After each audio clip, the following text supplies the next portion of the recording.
Pemirsa, BMKG Wilayah Bali memprediksi curah hujan tinggi akan dimulai pada Desember mendatang hingga akhir Februari. Hal ini merupakan dampak fenomena La Nina yang terjadi sejak beberapa pekan lalu.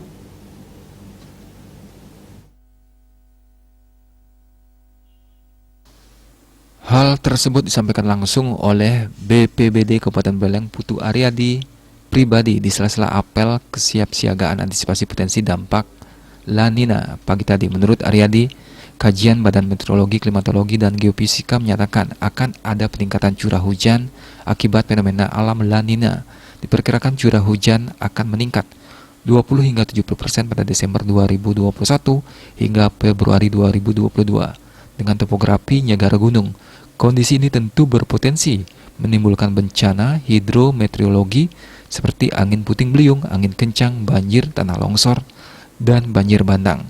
Langkah-langkah kesiapsiagaan dan antisipasi potensi dampak La Nina di Buleleng yang diharapkan dilakukan pihak-pihak terkait, di antaranya memastikan kapasitas infrastruktur dan sistem tata kelola sumber daya air sehingga siap untuk mengantisipasi curah hujan tinggi, pemangkasan dahan maupun ranting pohon yang rapuh. Curah hujan kita di Buleleng meningkat itu di kisaran dari bulan Desember 2021 ini, Januari sampai Februari 2022. Ini kemungkinan kisaran curah hujan meningkat 20% sampai 70% dari kondisi normal.